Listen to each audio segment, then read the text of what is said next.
This crazy story. So I get called out to a customer's house because her heat was out. So the lady calls me and she says, house is really cold. She gives me the address. Drive out to the property. The lady opens the door. I say, hey, I'm here to fix the heat. She just kind of says, okay. And so I go in and I'm troubleshooting the furnace. The house, I think it was about 40 degrees in the house.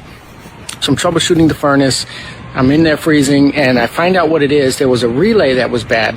So in order to make sure that I was right, I got the relay from my truck, go in, and I swapped the relay out just to test it to make sure that if the unit runs, that nothing else is going to be wrong. So swap the relay out, run the furnace, it's heating the house, it's doing really well, everything else in the unit was fine.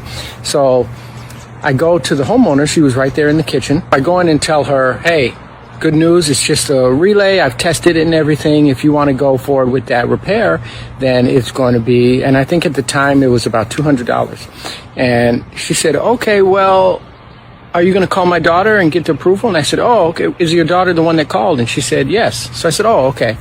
So, because I initially thought it was the lady that called me. So I called the number to the person that called and I said, hey, ma'am, I'm here with your mother. And good news, it's only the relay and blah, blah, blah. And she says, no one is here at my house. And I said, what do you mean no one's at your house? She says, I've been waiting here for an hour and no one showed up. So then I verify the address with her. She says, no, you're 4 houses down. So I went to the wrong house. So I go back in the kitchen. I say, ma'am, this has been a misunderstanding. I went to the wrong house. And the lady says, so my daughter didn't call you or anything? I said, no, I just went to the wrong house. And so the lady starts to cry and she says, I just prayed this morning. I told the Lord that I don't have the money to fix my heat and my house is freezing.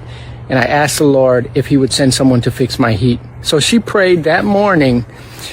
I got confused, went to the wrong house, changed the relay. It was already on there. And I realized that I was an answer to prayer and I'm not going to argue with that. So I said, ma'am, it's on the house. It's completely free.